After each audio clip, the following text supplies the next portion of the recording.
Apparently we should all be trying to reduce our carbon footprint to save the planet. At least that's the scientific body of evidence that we seem to have.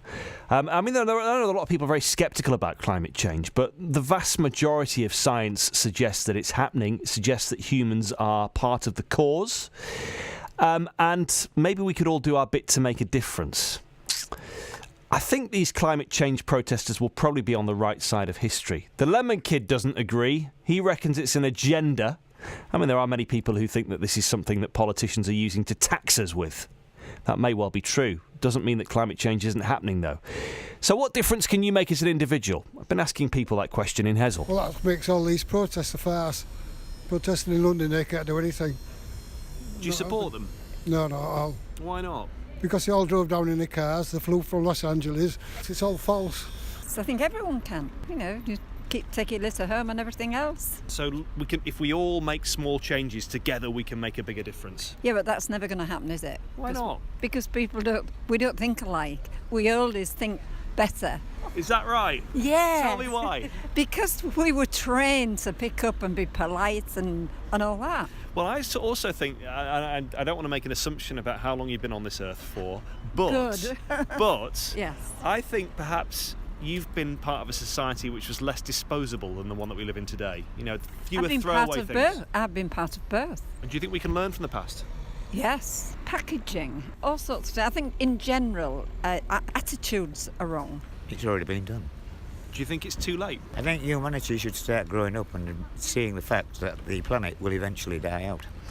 Well, climate change activists have been protesting in London for more than a week now. They're demanding urgent action from the government. Extinction Rebellion is leading the action. They say time is running out to save our planet.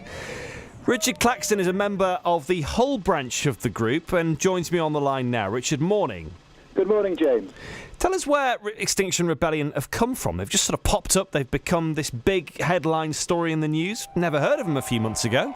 Who are they? I'd never heard of them a few months ago, and it is quite extraordinary how they have gained so much momentum in just a few months. And I think, as a campaigner, this is the most exciting campaign development in my entire lifetime. Where have they come from? Who set them all up? I don't know the full details of the history myself, but I think two people, Roger Hallam and Gail Bradbrook, decided that something different was needed in terms of climate change campaigns. I myself have been campaigning on climate change for over 15 years, and in that time it is clear that we failed as campaigners, and governments, most significantly, have utterly failed to take anything like appropriate action. You took action directly, didn't you? We failed to reduce emissions to zero. We have not reduced them at all. In fact, they're still increasing. You've been at these protests? Yeah, I have. You were arrested? I was. I spent nearly a week in Parliament Square. I was arrested once out of choice, because history shows us that when people are prepared to make these kind of sacrifices, risking arrest, risking conviction, even risking jail, that's when the system changes. And the system needs to change. And sacrifice is important. It worked for the civil rights movement in America with Martin Luther King. It worked for Gandhi in India. It worked for the suffragettes and the Chartists here in the UK. We have an honourable tradition in this country of peaceful civil disobedience in pursuit of justice. And we need climate and ecological justice now, because otherwise we face the breakdown of our civilization. It's not me saying that, it's David Attenborough and the world's climate scientists. If we don't heed this warning, we're in very, very dangerous territory. And I personally am terrified. Terrified for the future of my children, terrified for the future of the children I teach in East Riding primary schools. Now, I've seen the science, I've read scientific papers, and my hands have been shaking when I've read them. Time is running out. We are in the last chance saloon on climate change. We need drastic action in the next 10 years if we are to have a chance of averting a complete global catastrophe and the meltdown of our society. Why do you think, then, so many people are messaging me this morning saying that this is something that's being forced upon them?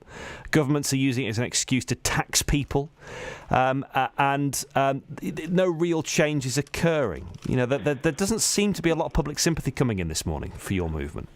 I think the early polling shows there is a lot of sympathy for the movement. Actually, I think there's a lot of public support. When I was in Parliament Square for last week, I spent most of my time leafleting and talking to members of the public, and I was quite overwhelmed by the level of public support. I think people acknowledge that governments around the world, including our own, have failed to take the necessary action, and we now need a system change.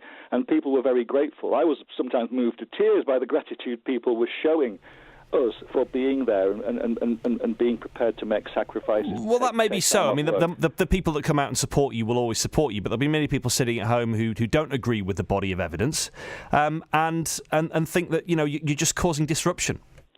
The science on climate change was settled a long time ago. Anybody who's seen David Attenborough's BBC programme this past week, Climate Change, The Facts, will probably be as terrified as I am. Yeah, it was a programme. Now, this is not about individuals. It's not about blaming individuals for their lifestyles. This is about the system. Our system is broken. We have a society in which we are addicted to fossil fuels. Well, let's go back to the individual, David. Richard, apologies for being short on time and interrupting you, but what difference can individuals make? Can an individual do anything?